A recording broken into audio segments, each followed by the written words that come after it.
مفتی صاحب بات کا آغاز کرتے ہیں۔ سب سے پہلے آج یہ جو کینسر معاشرے کے اندر اتنا پینیٹریٹ کر گیا ہے حسد کے نام پر، جلن کے نام پر، تو بتائیے قرآن اس حوالے سے کیا کہتا ہے، سنت کیا کہتا ہے؟ بسم اللہ الرحمن الرحیم۔ جنید بھائی، آپ کا انٹرو بڑا بھرپور تھا اور آپ نے اس موضوع کے ہر پہلو پر اپنے انٹرو میں اجمالاً گفتگو فرمائی ہے۔ حسد یقیناً ایک لا علاج مرض ہے۔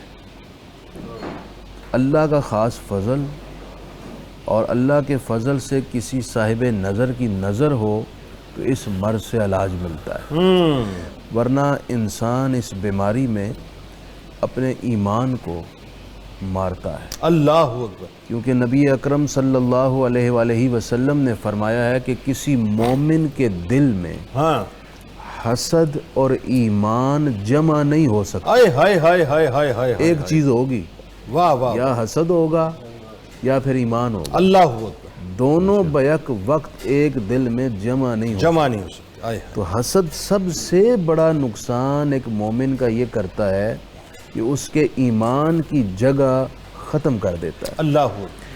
قرآن مجید میں حسد کے بھرپور اور لا قابل تلافی نقصانات کی وجہ سے درجنوں مقامات پر ذکر کیا گیا ہے۔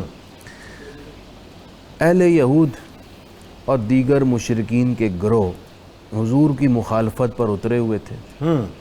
قرآن مجید نے سورہ بقرہ میں کہا حسدا من انفسہم، کہ جو کچھ کر رہے ہیں آپ سے حسد کی وجہ سے کر رہے ہیں۔ اللہ اکبر۔ سورہ آل عمران کی آیت نمبر 119 میں مدینہ منورہ کے یہود کی جو باطنی کیفیات تھیں اور ان کے پریکٹیکل حضور کے خلاف اعمال تھے ان کو ذکر کیا گیا۔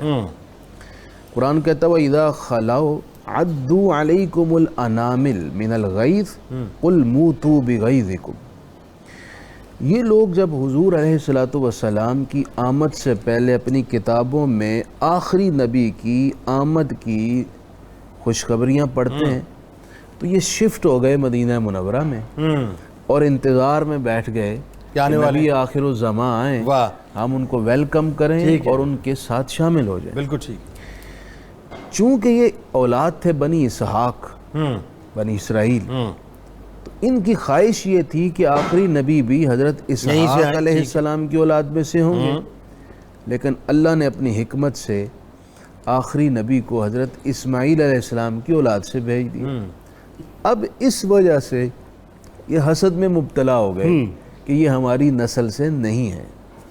انہوں نے اس حسد کی وجہ سے حضور کا راستہ روکنا شروع کیا، آپ پر قاتلانہ حملے کیے، اصحاب رسول کے ساتھ ظالمانہ سلوک کیا، پھر عرب کے دیگر گروہوں کو مالی اعتبار سے سپورٹ کیا کسی طریقے سے حضور اور آپ کا مشن ختم ہو جائے۔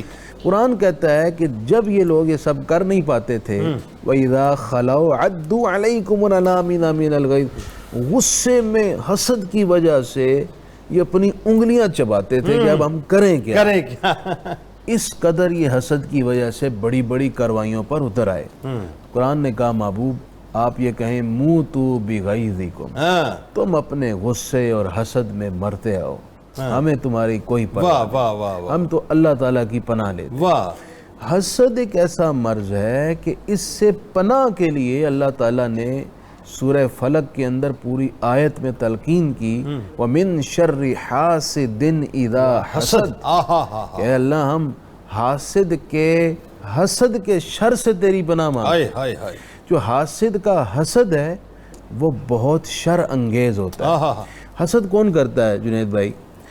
اکثر حسد ہوتا ہے جو ہم مرتبہ ہو یا مقابل ہو اس، ایک غریب بہت پسا ہوا آدمی ایک امیر آدمی سے اتنی حسد نہیں کرے گا، وہ تو صحیح بات۔ لیکن جو ہم مرتبہ ہے، ایک ہی فیلڈ کے ہیں، ایک ہی شعبے اور ایک ہی ڈپارٹمنٹ کے ہیں، وہ زیادہ ایک دوسرے سے حسد کرتے ہیں۔ اچھا یہ بھی تو ہوتا ہے نا، یہ بھی تو ہوتا ہے کہ کوئی اگر مثال کے طور پہ سب آرڈینیٹ ہے تو وہ دیکھ رہا ہے بھائی یہ سیٹ پہ کیسے بیٹھ گیا باس بن کے، میرا صلاحیتیں تو مجھ میں تھی، مجھے ملنا چاہیے تھا۔ ڈپارٹمنٹ ایک ہے، اگر وہ ڈپارٹمنٹ ایک ہے تو پھر حسد بھی پیدا ہوتا ہے۔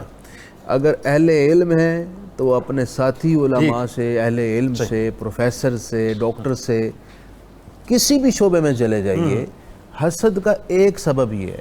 ایک تو یہ کہ اس حسد کے موضوع پہ آنے سے قبل ایک بہت ہی اہم سوال ہے، اور وہ یہ کہ فطرانہ کتنا ہونا چاہیے، اور کیا ہر بندے کو اپنی حیثیت کے مطابق فطرانہ دینا چاہیے؟ بسم اللہ الرحمن الرحیم. جنید بھائی، یہ بڑا اہم سوال ہے اور اکثر لوگ اس حوالے سے دریافت کرتے ہیں.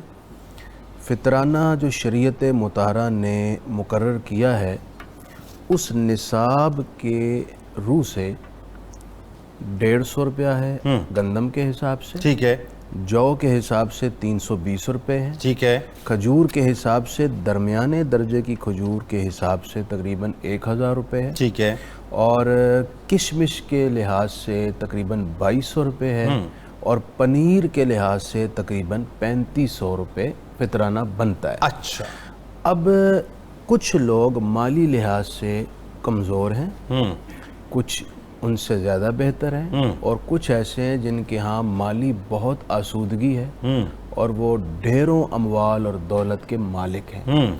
ہر آدمی کو اپنی بساط کے مطابق فطرانہ دینا چاہیے. جو غریب ہے، جس کے پاس اتنی زیادہ آسودگی نہیں ہے، اس کو چاہیے وہ گندم کے لحاظ سے دے لے. ٹھیک ہے، جو اس سے بہتر بساط رکھتا ہے، اسے چاہیے کہ جو کے لحاظ سے 350 دے دے.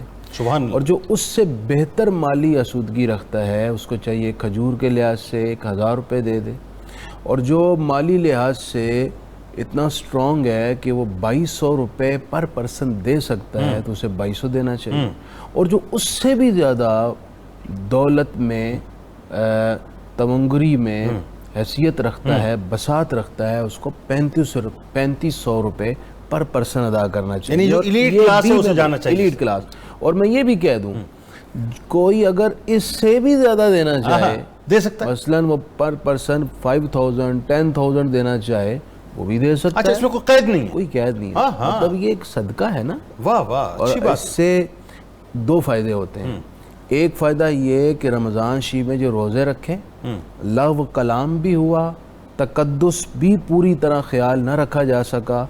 جو کوتاہی ہوئی، یہ صدقہ فطر اس کوتاہی کو پورا کر دیتا ہے، ماشاءاللہ. اور روزوں کو اس لائق بناتا ہے کہ اللہ کی بارگاہ میں پیش ہو سکیں. سبحان اللہ. تو جو جتنا زیادہ تعداد میں صدقہ فطر کی صورت میں صدقہ دے گا، اس کو زیادہ منافع حاصل ہوں گے. اور دوسرا اس کا فائدہ یہ ہوتا ہے کہ اس سے غریب آدمی عید کی خوشیوں میں شامل ہو جاتا ہے. سبحان اللہ. ایک تو یہ غریب کا حق ہے، اس کو عید کی خوشی میں شامل کریں.